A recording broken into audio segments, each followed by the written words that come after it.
Meu nome é Laís Cerqueira, eu gosto de histórias em quadrinhos, jornalismo literário e livros que fazem chorar. Meu nome é Ulisses Beleigoli, eu gosto de literatura russa, cinema americano e Big Brother Brasil.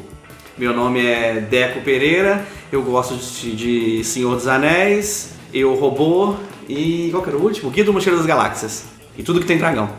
Eu sou Guilherme Madeira Martins, eu gosto dos ensaios do David Foster Wallace, do cinema do Woody Allen e de John Wick. Nós quatro, mais do que amigos, somos sócios responsáveis pela Varanda, que é como a gente batizou o nosso complexo de comunicação e cultura. Nós somos de Juiz de Fora, aqui de Minas Gerais, que é uma cidade conhecida por facadas e onças pintadas. Mas a gente quer que a nossa vozinha seja ouvida pelo Brasil todo. E mais importante ainda, que vocês possam aproveitar e participar das nossas conversas sobre livros. Esse primeiro episódio do Varanda Cast, desse Clube do Livro, é sobre o que te pertence.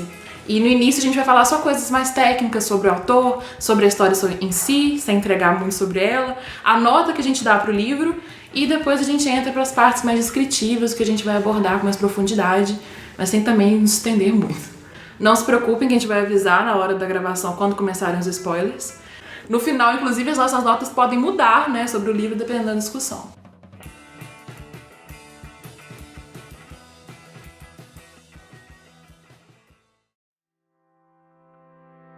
Eu queria, de fato, ajudá-lo, mas não acreditava mais, se é que um dia acreditei, que Mítico pudesse ser afastado de maneira permanente daquilo que tinha se tornado sua vida.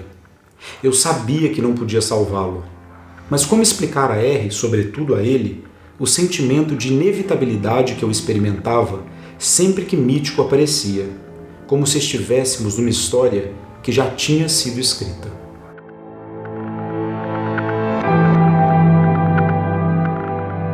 Vamos lá. O livro que nós vamos discutir no nosso primeiro episódio, no nosso Varanda Cast, é o livro O Que Te Pertence, do autor americano Garth Greenwell.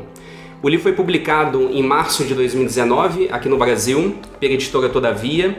A tradução foi do José Geraldo Couto e originalmente o livro foi publicado nos Estados Unidos em 2016. Uma breve sinopse, sem entregar muito da trama. O livro narra a história de um professor americano trabalhando na Bulgária que conhece Mítico, um jovem que cobra por sexo. O intenso relacionamento entre os dois é o pano de fundo para o professor enfrentar e colocar a limpo o seu passado e os seus desejos. Boa sinopse? Acrescentam alguma coisa? Discordo. Do quê? Que ele não pagava por sexo. Mas não pode falar spoiler. Então vamos deixar essa parte com spoiler. Tá bom. Mas Isso. Eu concordei com a sinopse. Eu também, gente. Você já pagou por sexo, Deco? Não. Então você não sabe como é que é. Eu sou casado, eu acho que eu pago por sexo. Não em dinheiro. Ok, deixa isso para uma polêmica quando você puder falar sobre relacionamentos.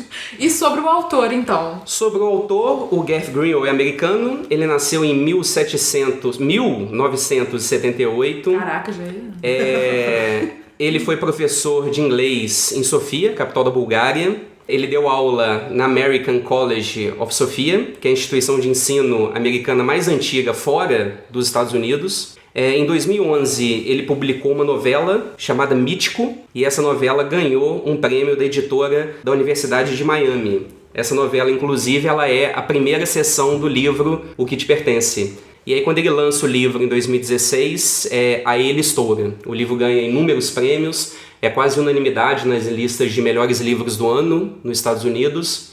E acredito que no Brasil terá talvez um futuro parecido. Talvez o livro apareça em várias listas de melhores do ano no final de 2019. E por quê? Por que as pessoas devem ler esse livro, então? O que vocês acham? Bom, vamos lá. Eu acho assim, a coisa que mais me chamou a atenção no livro é porque eu gosto do caminho do personagem.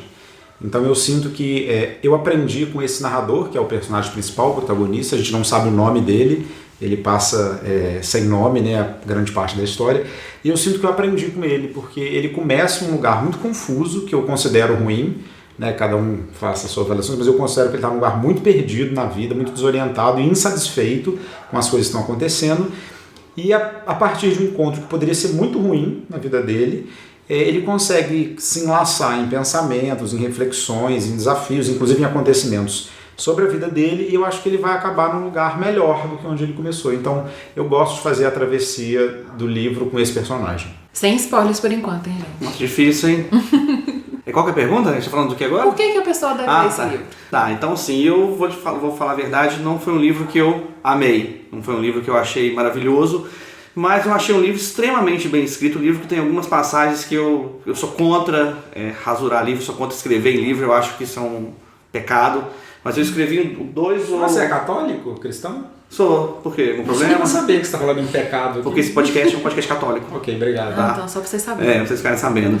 E eu... Você não gosta de escrever em livro? Então, eu acabei que eu fiz 2 ou 3 anotações no livro que eu achei frases muito bonitas. Eu achei o autor, ele tem um jeito de descrever os lugares que eu gosto muito de mundos, assim, de universos criados, e eu senti a sujeira, aquele lugar horroroso que deve ser a Bulgária, porque eu não conheço, mas assim, eu odiei Desculpa, ouvintes da Bulgária. Ouvintes da Bulgária. É simplesmente o Derek falando mais uma besteira aqui, tá? Não fica preocupado. Odiei. Cada momento de estar lá, o calor, o cheiro, os prédios velhos, mas eu achei isso muito bem. Eu tenho a visão clara de cada prédio que ele olhou. Eu achei o autor um ótimo... Não sei a palavra para uma pessoa que descreve bem as coisas. Uma pessoa que descreve bem as coisas. Entendi. Mas eu acho um ótimo livro para quem gosta de um livro descritivo não corta essa parte aqui, já me pedi de falar. Não precisa. Vai cortar. Corta. Deixar pra você não achar que você fala sempre coisas brilhantes, você fala esse monte de besteira e a gente apreciar. A gente é seu amigo, Deco. Mais do que sócios, amigos. Juntos e shallow não. Mais do que amigos. Guilherme, por favor. Eu acho que vale a pena ler esse livro por 2 motivos. O primeiro motivo, como o Deco já disse, acho que a linguagem, o livro é muito bem escrito. O Deco disse de maneira bem inteligente, você quis dizer, muito mais inteligente do que eu poderia ser capaz de falar. Senhor deputado. Mas eu acho que a linguagem do livro é sensacional, ele escreve muito bem. Ele é poeta, ele começou escrevendo poesia, então não sei se talvez o esmero dele com as frases e com a construção talvez tenha um pouco relação com isso. Olhando pela internet, assim, procurando algumas entrevistas dele, tem um site, depois a gente pode até colocar o link na descrição, quem quiser ver, ele contando que ele escreveu todo o livro à mão, no intervalo das aulas dele, de inglês lá na Bulgária. Ele colocou imagens do caderno, e ele todo rasurado, você vê que tinha uma frase ali que ele mudava e rasurava, escrevia outra. Então cuidado com a linguagem, assim, que eu acho que passa para o leitor. É um livro extremamente bem escrito.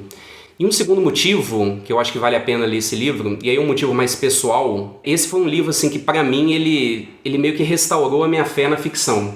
Eu estava no momento em que a ficção não estava me agradando muito, eu estava lendo muito não ficção, e assim, os livros de não ficção melhoraram muito nos últimos anos, tem livros muito bons, mas a ficção ela não estava me pegando muito. Eu achava os livros assim muito sem espírito, eram livros assim meio que seguindo uma fórmula, só querendo vender. E eu acho que esse livro, eu senti assim uma urgência e uma necessidade. Eu acho que transparece que o autor ele precisava escrever aquele livro. Então não só por um ego de assim, eu sou escritor, eu quero ter um livro publicado.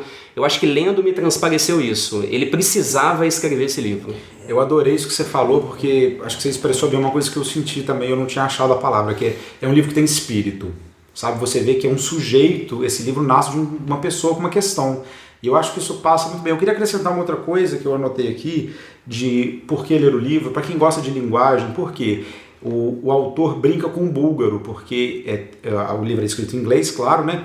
E em português a tradução agora que nós temos acesso, mas ele brinca com o búlgaro e as falhas de comunicação entre o personagem principal e os outros personagens búlgaros é um elemento bacana do livro. Ele sabe brincar com isso, de como entre os entendimentos e os mal entendidos, como as coisas conseguem se processar entre essas pessoas, né? Então eu achei isso muito legal. Quem gosta de tradução, linguagem, é um atrativo do livro também. Entendi. Eu gostei de ficar por último pra falar, porque várias coisas que vocês falaram eu pensei, é verdade. Tava aqui construindo ainda. Porque isso que você falou disso, dele, você sentir que ele precisa escrever aquilo. Inclusive é uma dica pra quem gosta de Saramago, né? Porque ele escreve de um jeito assim, atropelado. É semelhante ao Saramago no sentido de que parágrafos longuíssimos, a pontuação, né, atropelada, uma por cima da outra. Então quem gosta também provavelmente vai gostar desse livro. E você tem essa sensação, porque quando você vê um blocão de texto, você vira as páginas, vê blocões e blocões de texto, você não vê tanto respiro, pode desencorajar um pouco a pessoa a querer ler. Mas quando você tá lendo, é uma coisa tão fluida que nem você nem sente que aquela história tá sendo escrita daquela forma, é uma coisa muito engraçada. Você vê ela esteticamente, você tá lendo ela, mas são experiências diferentes. Eu gostei, eu acho que as pessoas devem ler o livro por isso, pra sentir isso, é uma forma diferente de leitura, eu acho, que a gente tá acostumado. Eu só tinha visto no Saramago antes, eu não conheço outro autor que escreve desse jeito. E também porque... Ai, cara, é uma coisa muito fora da minha realidade, a história, e ainda assim, pelas descrições do autor, a gente sente uma identificação. Tanto que quando a gente discutiu esse livro com outros amigos nossos, né? Inclusive uma aqui presente, acompanhando a gravação, mas falou também justamente isso, de como que, por mais que seja distante a realidade, na Bulgária, um cara, um relacionamento com outro cara, enfim, ele passa por várias coisas, memórias que eu não tenho nem noção de como deve ser essa experiência, e ainda assim você se identifica, você se emociona. Então, por isso eu acho que devem ler o livro, sim.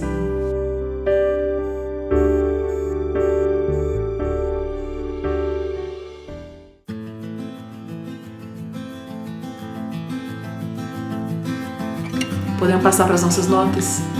Podemos. Mas você quer falar alguma coisa antes?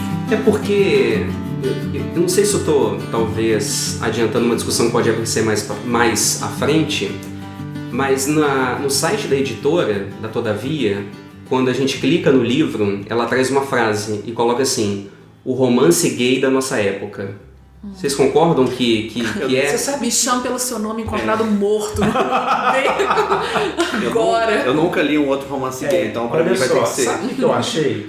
Eu fiquei pensando nisso, assim, porque tem uma coisa muito estereotipada, eu vou dizer assim, do universo gay, em vários pontos. Não é estereotipada porque é isso, o universo gay, mas porque são signos muito reconhecíveis para quem está fora do universo gay, de que aquilo seria um contexto de universo gay. Promiscuidade, prostituição, doenças venéreas, enfim, relacionamentos conturbados. Spoiler! Coisas também a ver com a própria atração entre os dois e as cenas de sexo. Então, ele preenche esse pré-requisito. Mas eu sinto que esse livro tem uma pegada universal sobre os relacionamentos, a relação dele com a família, com o pai, com a mãe, com a irmã, com as irmãs, né? Então eu sinto que ele faz essa passagem, ele vai num lugar muito impregnado no imaginário sobre o que é o mundo gay, mas o livro não é sobre isso. O livro fala sobre uma construção, sobre como a gente se relaciona a partir do que nos pertence, né? Enfim. Eu acho que dois outros pontos que valem a pena também falar é que o livro ele brinca com clichês. Tem um primeiro clichê, que é o clichê daquele que se relaciona com um garoto de programa, e a história de personagens que se relacionam com garotos de programa, garotas de programa. Nós temos aí vários na literatura, no cinema.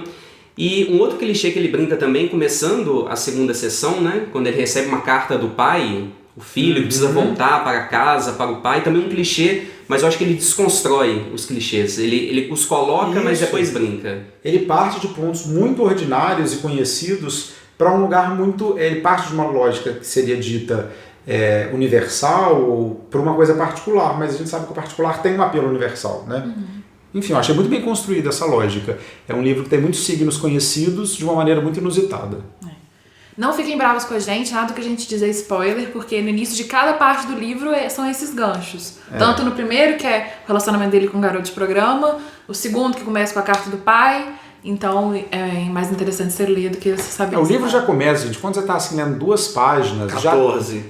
Da página 14, mais especificamente, já tem o pau dele sendo lavado na pia de uma maneira brilhante. Ele põe o pau para fora, lava a mangueira dele. Foi um divisor de águas. Um divisor de águas. Quando ele põe a mangueira na pia para lavar, você fala, já sei onde eu estou me metendo. Exatamente. Quem nunca?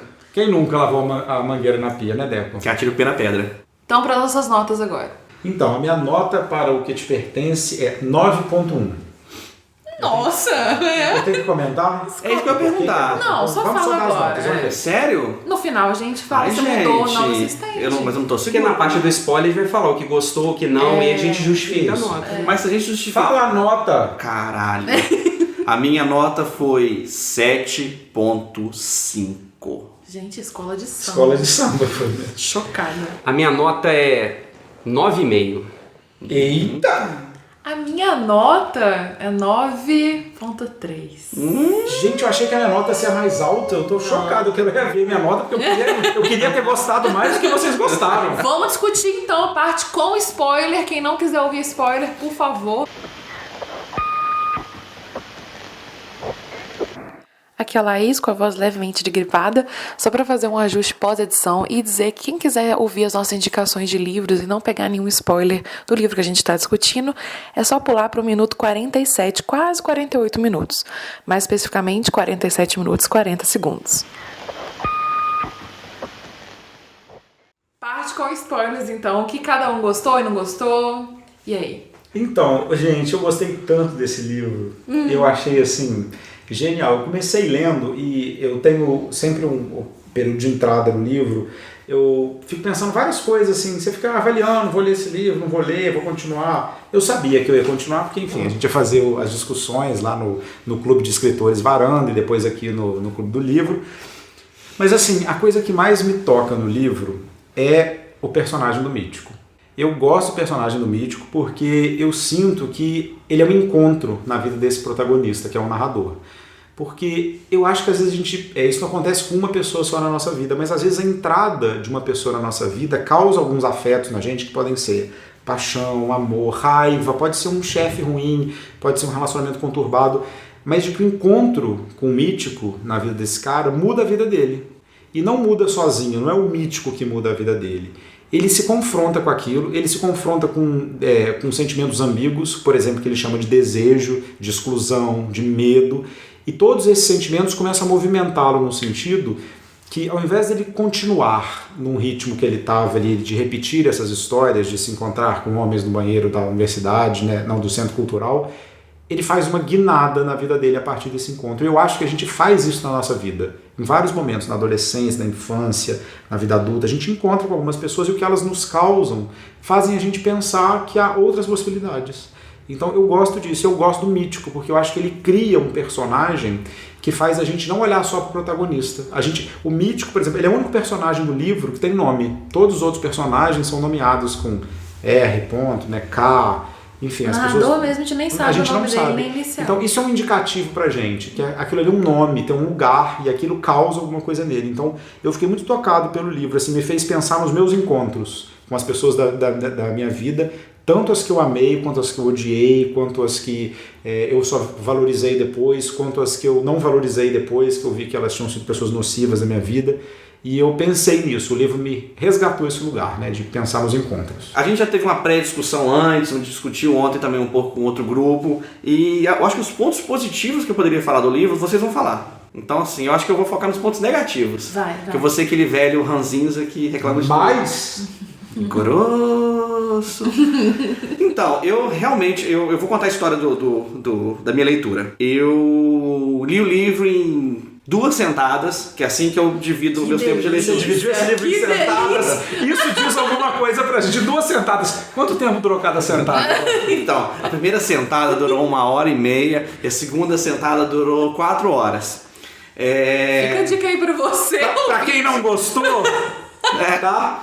Então, não posso dizer que eu não gostei do livro, porque se eu não tivesse gostado do livro, minha nota seria 5. Eu estou dizendo que eu acho, a primeira coisa, eu acho que eu fui um dos últimos a ler o livro das conversas. Todo mundo que acabava de ler o livro, porque esse livro passou de mão em mão, igual a piroca do Mítico.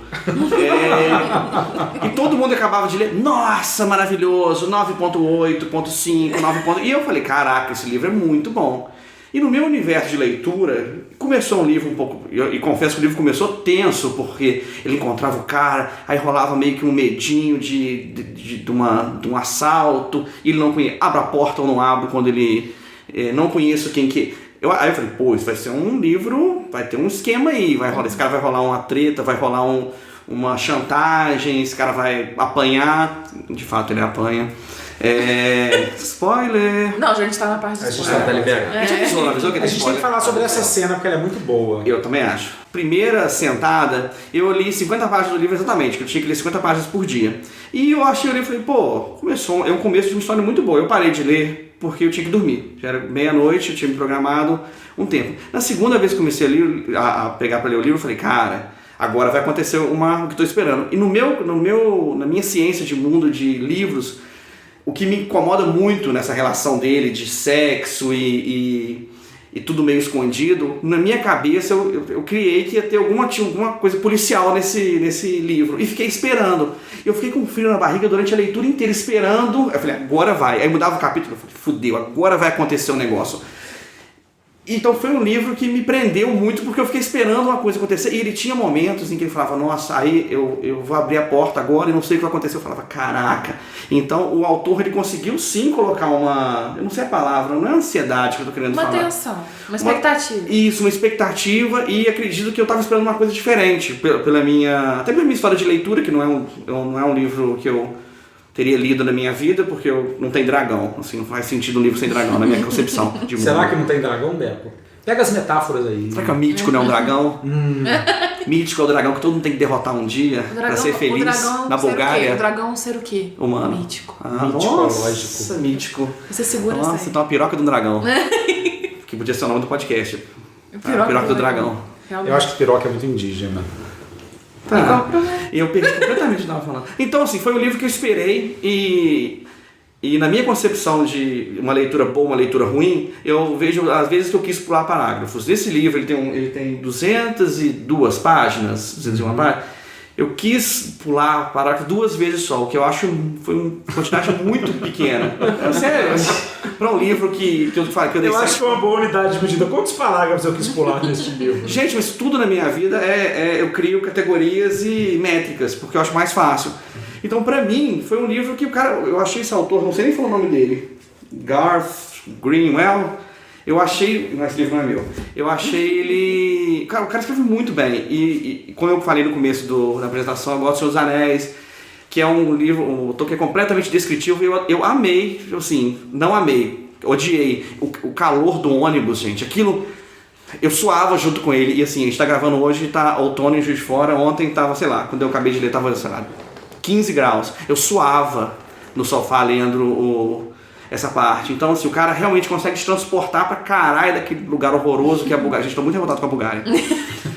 Alguém paga uma passagem pra gente? Pra Bulgária. A gente vai fazer um especial pra live. Gente quebrar esse preconceito. Gente, então assim, não é preconceito não, ué.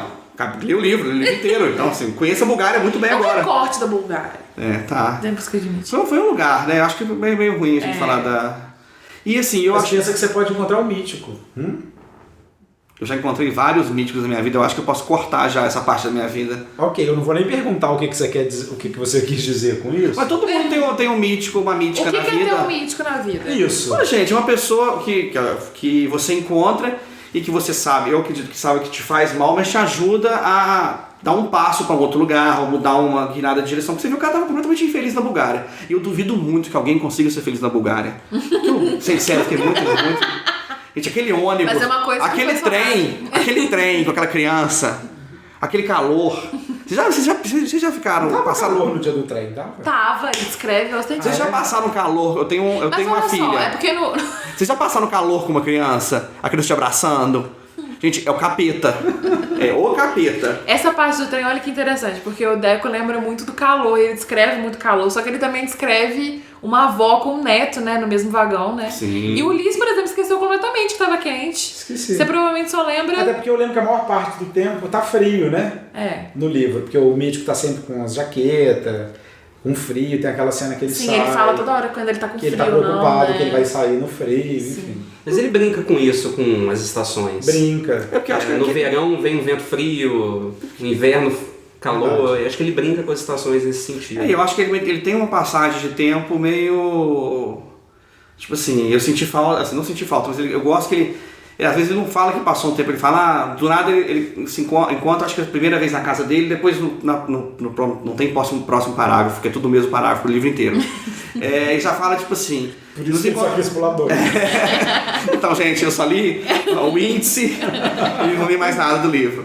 E do nada ele já fala, depois nós encontramos várias vezes, eu gostei, eu não gostei da história do livro, porque não é uma história que eu estava esperando, eu vou dizer assim, para não ser injusto com o livro, porque eu repito, eu gostei muito da escrita do Boca Boa aqui. E assim, Eu não vou falar o nome dele nunca mais na minha vida. Então, assim, é muito complicado. E eu acho que a escrita dele é muito boa por esse motivo que o Deco falou. Ele consegue não só descrever o cenário, mas a ambientação ela é muito boa. Se a gente for pegar, por exemplo, vamos pegar a terceira parte do livro. Qual que é a terceira Sífilis, parte? não é? Não. Sífilis é a terceira. Não, Túmulo é a segunda. A terceira parte é Sífilis. Se a gente for pegar as sessões que são divididas a terceira parte, vamos pegar a última sessão, que encerra o livro. Qual que é a última? Assim, não acontece muita coisa. O mítico bate na porta, ele acorda, fala o terremoto na Bulgária, o mítico bate na porta, o mítico entra, senta no sofá, pega iogurte na geladeira, deita na cama, chora, pergunta pro narrador se ele ama Deus, pega dinheiro, vai embora, encontra a criancinha na rua e termina o livro. Mas pega outro iogurte nesse meio tempo. Pega outro iogurte, é aquilo. Só que o escritor, ele arrasta, mas arrasta no bom sentido. A ambientação que ele faz. Eu acho que o leitor ele consegue imaginar exatamente a cena. Mas cada um consegue colocar a cena na cabeça. O que eu acho legal dele fazer isso é porque assim, o Deco fala essa coisa, não acontece muita coisa no livro. E eu discordo disso, porque assim, se a gente tomar que o acontecimento é um evento, né? Tipo assim, um fato que acontece, uma coisa policial, uma violência, tudo, mas é um livro cheio de eventos psíquicos. E eu acho que isso é que ele faz. Ele é um cara que tem muitos bons insights sobre o comportamento humano. Então esse narrador, ele olha para si mesmo e para os outros personagens com uma precisão, sabe, descritiva, que é muito legal, porque de repente você lê um negócio, por exemplo, tem aquela parte que ele fala sobre afeto, outra sobre amor, outra sobre destino. Ele fala sobre temas muito universais, assim, aí ele põe duas frases ali, tem esses aforismas, né, que se destacam do livro, que você fala, olha, é isso aí. Nossa, isso tem a ver, eu já senti isso. Então eu acho que esse é o barato do livro, que eu ficava passando as páginas e me regozijando em encontrar esses pedaços de descrição sobre o comportamento humano. Ele cria toda a imaginação, como se ele não pedisse para o leitor construir muitas coisas. A minha nota acabou sendo 9,5. Por que eu não dei 10, já que é uma nota tão alta? Eu acho a primeira parte do livro perfeita. Eu acho a primeira parte sensacional, ela não tem erros. Que foi a novela que ele publicou e que ele ganhou. Eu acho a primeira parte perfeita, ela não tem erros. A segunda e a terceira, eu acho que o livro ele desce um pouco o tom, pra mim. Não que seja muito ruim, tanto que eu dei uma nota muito boa. Só que eu acho que eles não estão na mesma altura da primeira parte. E aí o que eu gosto muito da primeira parte? Eu acho que a primeira parte, descritivamente, como o Deco disse, o escritor já coloca toda a cena pra você. Mas, por exemplo, ele não dá muito sobre a história, o passado mítico do próprio narrador. Isso vai aparecer nas outras sessões, que ele vai falar da relação com o pai, e depois na terceira sessão a própria relação dele com o mítico. Só que na primeira, eu acho que fica muitas questões em aberto. E foi o que eu mais gostei, foram essas questões em aberto.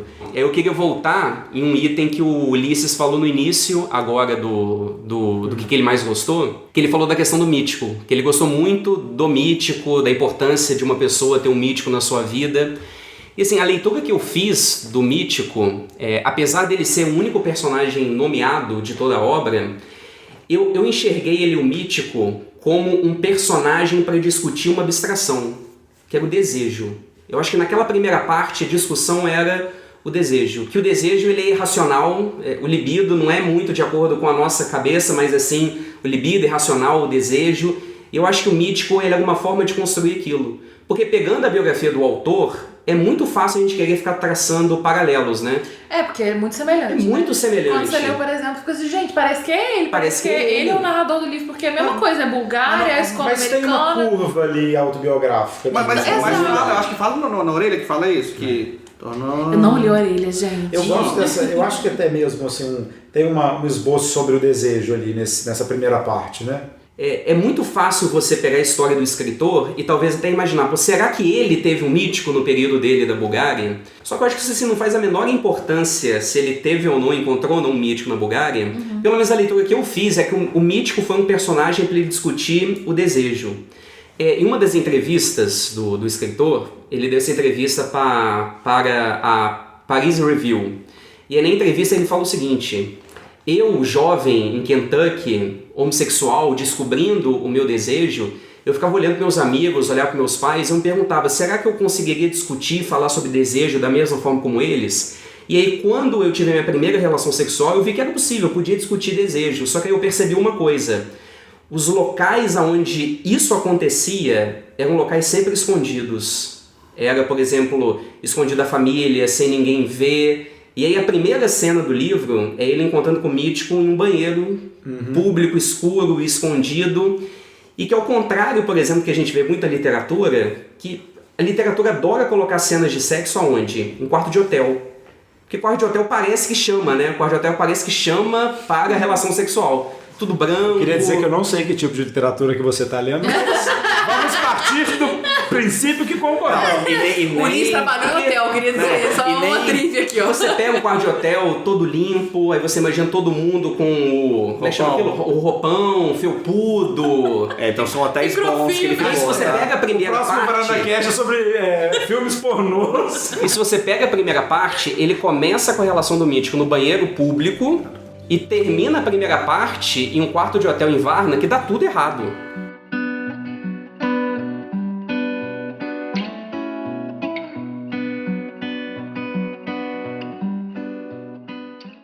Por exemplo, assim, uma das coisas que mais me marcou na leitura foi o episódio com o K. O K é um amigo dele, né, de adolescência, e tem essa cena, né, que ele passa um dia, uma noite, de muito afeto com esse amigo. Eles eram muito amigos, né? Tipo muito assim, amigos, viravam madrugada falando um com o outro. Um bromance. Um bromance. E aí tem esse momento de muito afeto, eles dormem juntos, abraçados e tudo. E aí, em seguida, tem um momento que o amigo chama para um momento e o amigo lá transa com uma menina na frente dele. E aquilo gera... Eu vou até ler o trecho, deixa eu achar em que página que tá aqui. Quando você acha o trecho? Isso. Só pra que, tipo, o cara dorme com ele, os dois dormem juntos. O cara não, eram bem novos, né? E aí ele acorda vomitando, o amigo vomitando. E aí eu nunca entendi se o cara se deu conta do que aconteceu e aí ele ficou uma repulsa tão grande que ele... Repulsa, mas olha só. Porque eu sei, queria. mas eu não sei se ele aceitava isso que ele queria. Tanto que o pai dele, né, o pai do narrador, levando o K pra casa no carro, o K já quer meio que se distanciar do amigo dele. Tipo assim, não, eu sou igual ao seu pai, eu não sou igual a você. Olha só, eu vou ler esse trecho só para fazer um paralelo. Aí ele está pensando, né, ele está falando aqui sobre o K, sobre esse episódio da adolescência dele, ele fala: desde então, eu tenho buscado aquilo, penso agora. A combinação de exclusão e desejo que senti no quarto dele, sob a dor da exclusão e a satisfação do desejo. Às vezes, eu acho que é a única coisa que eu tenho buscado. Então, eu fico pensando nessa relação dele com o Mítico, já na vida adulta, que tem esse elemento de exclusão. É isso. Assim, não vai acontecer, não é assim, tem uma separação entre os dois, inclusive linguística, social, de todas as maneiras, e de desejo. Mas de que é a partir dessa relação com o Mítico que ele consegue repensar essa outra relação. Ele vê, talvez eu esteja fazendo isso porque isso esteja impregnado em mim. Então eu acho que ele começa a desconfiar das coisas que ele acredita sobre si mesmo.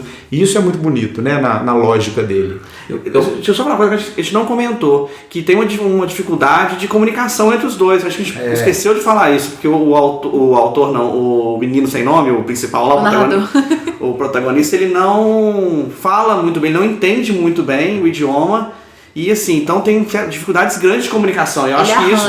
E assim, tem coisa que. Mas isso também é fonte de poesias. Tem uma hora que o Mítico fala uma frase para ele, não sei se vocês lembram, e aí ele fala assim: essa frase em búlgaro pode significar eu estou acabado, mas também pode significar eu não estou aqui.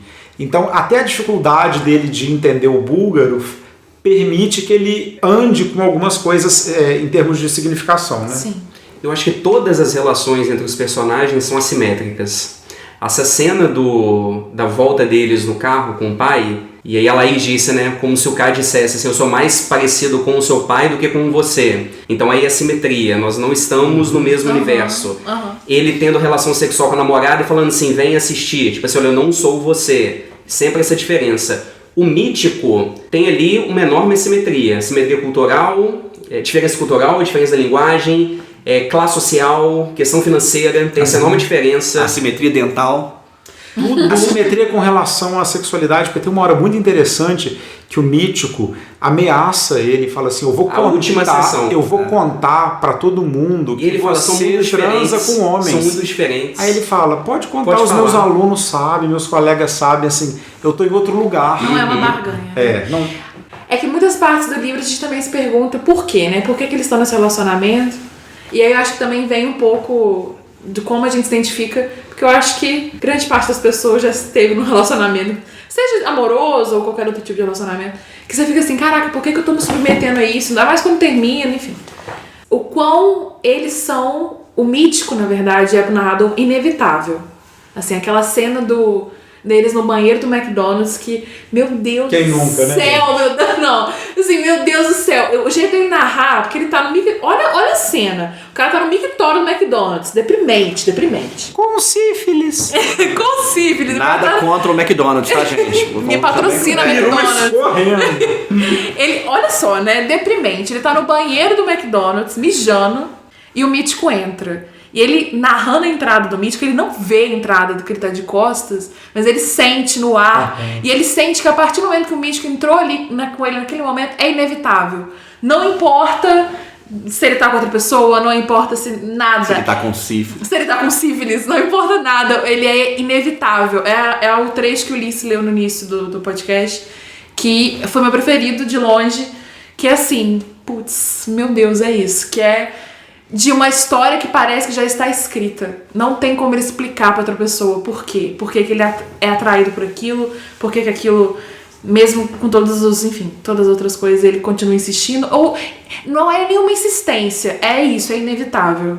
E eu quero aproveitar o que a Laís disse para falar algo numa tentativa de fazer o Deco aumentar a nota dele para o livro. Porque o Deco disse que não tem muita ação no livro, né? Não acontece muita coisa.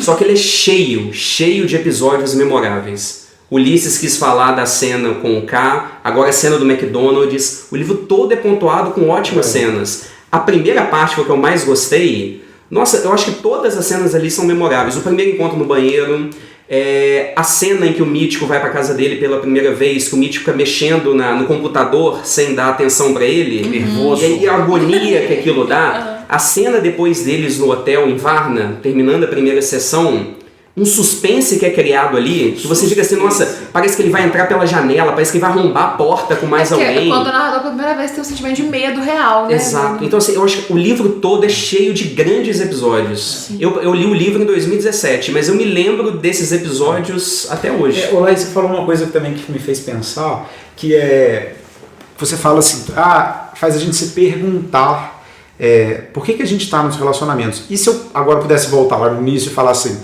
por que você recomendaria alguém ler esse livro? Eu diria para a pessoa, você já se perguntou alguma vez na vida, por que eu estou fazendo isso que eu estou fazendo neste relacionamento? Por que eu estou nessa situação e não consigo sair? Se você já se fez essa pergunta, talvez esse livro te dê bons insights, porque o livro parte desse princípio, esse cara fala, eu não sei por que eu fico com esse mítico, assim, eu não sei, mas ele é atraído em direção ao cara. Você vê assim, cada vez que ele para abrir a porta, milhões de coisas acontecem dentro dele, mas ele sabe que ele vai abrir a porta.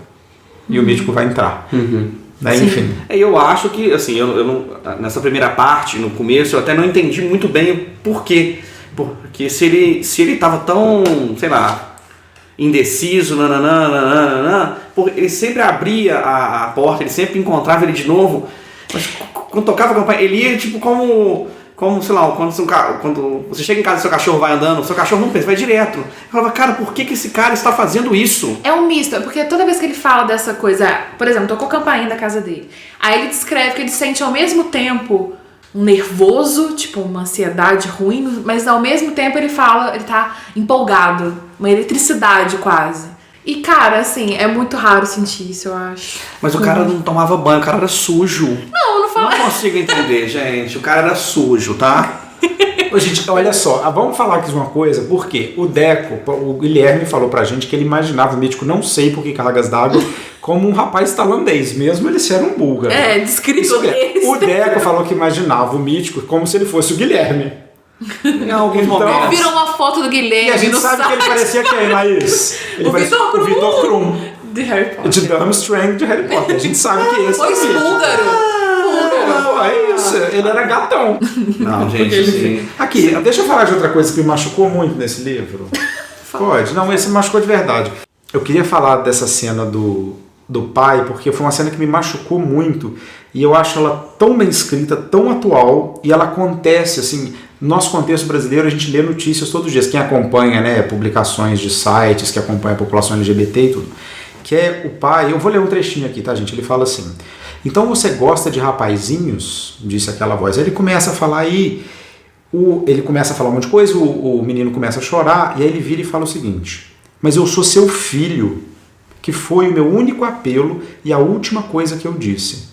Ele emitiu um som de desprezo, quase uma risada, e em seguida falou de novo, com um rosnado na voz que eu nunca ouvira antes, dizendo: meu filho coisa nenhuma. E prosseguiu, falando sem parar: uma bicha, disse ele. Se eu soubesse, você nunca teria nascido. Você me dá nojo, sabia? Você me dá nojo. Como poderia ser meu filho? E esse discurso é um discurso, né, assim, óbvio, de homofobia e tudo, mas ele é tão presente na vida de tantas pessoas. Eu fico pensando de como essa relação também de exclusão do pai, porque ele é excluído pelo pai, ele apela, né, quando a madrasta fala aquelas coisas com ele, ele apela ao pai, e o pai fala assim: quê? Olha o que você está falando, você não é digno, você não é meu filho, não me peça essas coisas, não me peça para te defender nessa situação. E eu sinto que esse momento assim carimba também uma exclusão dele de vários lugares, porque ele é um estrangeiro, e eu acho que esse livro tem uma fala sobre a questão do estrangeiro muito importante, porque ele está num país estrangeiro, as línguas não se entendem, as pessoas não se compreendem, o livro é um festival de incompreensões. E eu acho que essa cena com o pai dele mostra de uma maneira bem escancarada uma coisa que é corriqueira e forte, né, assim, dita com todas as palavras. E durante todo o livro, você vê que ele não tem nada. Ele passou uma infância, uma adolescência sem amigos. Ele ficava entre a casa do pai e da mãe, porque em brigas... O amigo que ele fez, que é o K, faz essa merda. A mãe dele, você vê que ele comenta que fica anos sem falar com a mãe também. O pai é uma pessoa maravilhosa que vocês viram aí. A madrasta, vamos conversar também sobre ela. Então, assim, você é uma pessoa completamente sozinha, num país sozinho. Ele ainda comenta sobre umas irmãs. Duas irmãs. Duas irmãs que conversam com ele. Mas eu penso que ele vai para esse país. Eu acho isso interessante também. É isso, mas que eu ia falar. É isso que eu ia falar, porque a gente falou que ele e o Mítico muito diferentes, mas aí na parte final, que ele vê o Mítico indo embora, eu vi uma semelhança entre os dois, porque ele fala, acho que 2 vezes ao longo do livro, da raiva que ele sente. Ele fala nesse episódio do pai, que o pai liga pra ele, ele sente uma raiva, que mais que vergonha, ele ficava com raiva. E quando ele vê o Mítico indo embora e o Mítico tentando interagir com uma criança na rua e ele é rejeitado, ele fala assim: naquele momento eu senti raiva. Eu senti a raiva que eu acho que ele deve sentir o tempo todo também. Então, assim, por mais que eles sejam muito diferentes, é um clichêzão, mas eu acho que ele também, a fragilidade que o Mítico estampa tão bem, ele às vezes não estampa.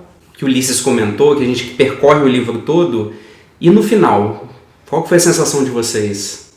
Ele se compreendeu no final? Eu sei chorar muito. Assim, eu realmente sinto que ele faz uma passagem. Fez as pazes consigo mesmo, com o seu passado. Eu acho, porque olha só, eu fico vendo que ele, assim, ele entra em outro tipo de relacionamento, ele faz perguntas, porque o relacionamento que ele tem com R suscita perguntas nele: posso viver com R? Então eu acho que a partir desse imbróglio com o Mítico, ele consegue dar pequenos passos, porque às vezes essa coisa que a Laís traduz como inevitável, que é uma palavra que aparece, né, no livro, e eu sinto que talvez não seja inevitável, porque como ele é apresentado, o narrador fala assim: não tenho recursos. Mas no final a gente vê, tem um pouquinho de recursos. E isso é o suficiente. Ele consegue sair do ciclo com o Mítico, que não é só um ciclo com o Mítico, é um ciclo com a vida. Ele pensa em outras coisas, ele pensa em outros dias, em outras lógicas. Ele repensa a relação dele com a escola, com a Bulgária, com estar fora de casa, enfim. Então eu gosto disso, eu acho que ele dá um pequeno passo. Eu acho que o Mítico, que é esse personagem, que a gente aprende a gostar dele, não como pessoa, mas como personagem, porque o Mítico é atrativo, né? Ele atrai a gente que é leitor também. Sim. Eu acho que o fim dele já é mais assim, doloroso, sabe? Assim, quando ele vai embora, essa última cena dele embora, que ele brinca com a criança e a família, assim. E ele é descrito como de uma, assim... o comportamento dele é semelhante até ao de uma criança, né? Tanto na cena do trem, que ele vê os trejeitos de uma criança, de um menino que é adorado. Várias vezes ele pontua isso, que sim, tem uma coisa de menino no mítico. de menino. É uma ingenuidade, né? Isso apetece, eu acho. É um carisma que ele tem. Você sente uma atração pelo mítico também, mesmo que você não goste dele como personagem, nem atração. Eu digo assim, você quer ver mais ele, você quer ver que ele apareça a próxima vez, toca a campainha, você também fica ansioso, vai atender. Vocês já leram o On the Road, Não. Pé na Estrada? Pé na Estrada. Pé na Estrada. Jack Kerouac. Eu acho que o mítico, em alguma coisa, lembra o Dean Moriarty. Porque é esse personagem sobre o qual as pessoas circulam. A pessoa tem um sex appeal ou um encontro com a vida que deixa os outros intrigados. Então não quer dizer que é bom, que é ruim, mas as pessoas ficam assim, o que está acontecendo? Por que eu quero ficar perto dessa pessoa se não tem nada aqui nessa pessoa pra mim, sabe? Mas tem, alguma coisa tem, né? Enfim. Tem. É uma questão de inevitável. E essa coisa da história já escrita, de você tá se sentindo atraído por aquela pessoa, você não consegue se desvencilhar daquela pessoa porque parece que é isso. É pra ser. E eu sei que teoricamente não existe nada que é pra ser. Mas a história dos dois acaba ali. Exatamente. Na última página, né? Não dá a impressão de que eles irão se reencontrar. Acho que mas não, é pra ser, não acho que necessariamente quer dizer que eles vão ficar juntos, entendeu? É no sentido de... Isso que está acontecendo é o destino, caraca, essa fala do... Né? Às vezes eu não sei nem se é o destino, mas é uma coisa assim, caraca, aquelas duas pessoas, elas... clichêzão parece, mas assim, feitas pra se encontrar. Parece que elas têm algo a ter uma com a outra. Mas você não acha que isso a gente faz em toda a nossa vida com coisas assim que a gente faz depois? A gente olha para o encontro e baseado no que a gente conseguiu tirar daquilo, a gente fala, era inevitável. Mas quando não é uma coisa boa, a gente fala, isso aí não foi tão importante. Tem uma avaliação posterior, sabe, do encontro. Eu não sei se a gente faz. Eu acho que ler livros assim nos faz pensar em fazer isso. É isso mesmo. Eu acho essa a importância do livro. É isso mesmo. Por isso que eu acho assim, o escritor ele precisou fazer esse livro. Eu acho que a gente deveria fazer isso que o Ulisses disse, mas nem sempre a gente faz. E livros como esse nos lembram da necessidade. Façam análise. Façam terapia. Não, esse livro pra mim foi uma grande terapia. O Deco aumentou a nota? Essa é a pergunta que fica. Então, eu acho que eu posso mudar minha nota para 8, sim, sabe por quê? Eu acho que conversando com vocês e vendo eu acho que quem sabe eu tô vendo até um livro que eu posso não ter lido essa parte, que eu tava tão preocupado em algumas coisas de acontecerem. Eu falo, é muito ruim ser... Acho que em tudo, tem relações, esperar uma coisa esperar alguma coisa de uma coisa. Eu fiquei esperando e, infelizmente, eu acho que o livro muito bem escrito e eu acho que pode ser um 8. Anota aí, 8. 8. 9.3 eu. 9.1 meu. 9.1, 9.5. Eu mantenho meu 9.5. Só o Deco que mudou a nota, ele é muito volúvel. Nossa! Ou então, gênios sempre mudam o pensamento. Aqui, arrepiei todo, não tá dando pra vocês verem, mas eu tô todo... Não, mas sua voz mudou, eles sentiram. A nossa média, então, pro livro ficou 8,975. 9. Excelente 9. nota. Não, 8, eu acho que... 8,975. Desculpa, gente, mas ele tá na casa do 8. Então saiba que ele é um... Gente, 8.1. Quem acha que é 9? Levanta a mão. 9. Graças ao Deco, né? Que ele ficou no 8. Graças ao Deco. Então o 9 é do Deco, no final das contas. Vai se foder todo mundo. Então, por favor, meninos, o que vocês querem Então, tirar? eu escolhi um livro que eu li agora na mesma época que o Que Te Pertence, eu achei que eles estavam relacionados. E é uma das coisas mais bonitas que eu li recentemente. Chama O Amor dos Homens Avulsos. É de um escritor brasileiro que chama Vitor Eringer. Ele, infelizmente, não é mais vivo. Então, fiquei triste de saber que ele não vai escrever mais. Ele tem outras coisas publicadas. Mas é um livro também de um protagonista que rememora a sua paixão de infância e de como uma pessoa, um personagem, marcou a vida dele e como a vida dele é ligada à transformação causada por aquele personagem. Deco, Guilherme? Eu vou indicar um livro também que eu acho que tem muito a ver com o livro que a gente leu. O livro Eu Sou a Lenda. É um livro assim que... Ele também trata de questões humanas, questões eu sabia, cara. questões não tão humanas, questões, eu diria, de sobrevivência. Eu acho que é um livro que todo mundo precisa ler, porque a gente não sabe quando o apocalipse vai começar. Obrigado. Gente, mas vocês podem ter certeza que um dia vai ter uma tese de doutorado falando relações epistemológicas. Já deve ter. Já deve ter. Mas no Que Te Pertence, Põe no Google. de Gabriel e Eu Sou a Lenda. Eu quero indicar 3 livros. Nossa senhora. Que saíram... Meu Deus do céu. Que homem Tal como leitor. o mítico, pão no pau na mesa. 3 livros que saíram agora, em junho de 2019, também pela editora Todavia, que é a editora do Que Te Pertence. Eu acho que ela tem feito um ótimo trabalho, uma editora nova, tem 2 anos. E esse mês de junho ela está lançando 3 livros que são muito bons. O primeiro chama Meu Ano de Descanso e Relaxamento, da Otessa Moshfegh. Ela lançou esse livro no ano passado, foi o melhor livro que eu li no ano passado, e aí está saindo agora no Brasil. Eu vou tentar convencer meus amigos aqui da varanda da gente colocar ele num clube da leitura. Tudo que você manda a gente obedece, Guilherme. O outro livro é o Mars Club, da Rachel Kushner. Ela fez muito sucesso no Brasil. O livro antigo dela, chamado Os Lança-Chamas, vendeu bastante aqui, foi muito elogiado. Esse é outro livro dela, saiu nos Estados Unidos no ano passado, já traduzido aqui pela Todavia.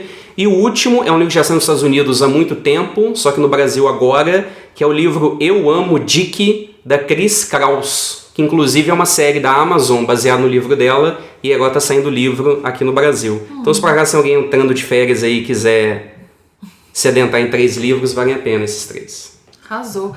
Eu quero indicar Nimona, uma história em quadrinhos. Amei. Que não tem nada a ver com o Que Te Pertence. Que isso? Eu quero indicar... Não, assim, né? Eu acho que era plágio. Isso é nossa, tá parecendo que é a história. É uma menina metamorfa. Não. Que Nimona agora teve notícia que vai ser transformada num filme. Merece. Pois é. Então Tem eu quero talento indicar para as pessoas que não conhecem. É de uma autora maravilhosa. Ela começou a postar no Tumblr na época. Eu acompanhei desde esse inicinho. #fã de verdade. #chupamundo. Brincadeira, gente. Dá tempo ainda, por favor, vai ler. Que é sobre essa menina metamorfa. Mas não se deixem, pessoal que não gosta muito de fantasia, etc., não se deixe afastar por causa disso. É um livro muito maravilhoso, uma história muito maravilhosa. Já tem em todas as livrarias. E a autora, inclusive, agora é a responsável pela nova série da She-Ra, que tá na Netflix, que foi reinventada, enfim. Tá muito maravilhosa também, indico. Inclusive pros adultos. É bom lembrar que eu sou adulta. Sempre bom se lembrar. Alguém aqui não é adulto, gente, é hora de falar, tá? E quero indicar muito isso, então. Tô imaginando as crianças discutindo o Que Te Pertence. Leiam crianças, vamos pra terapia.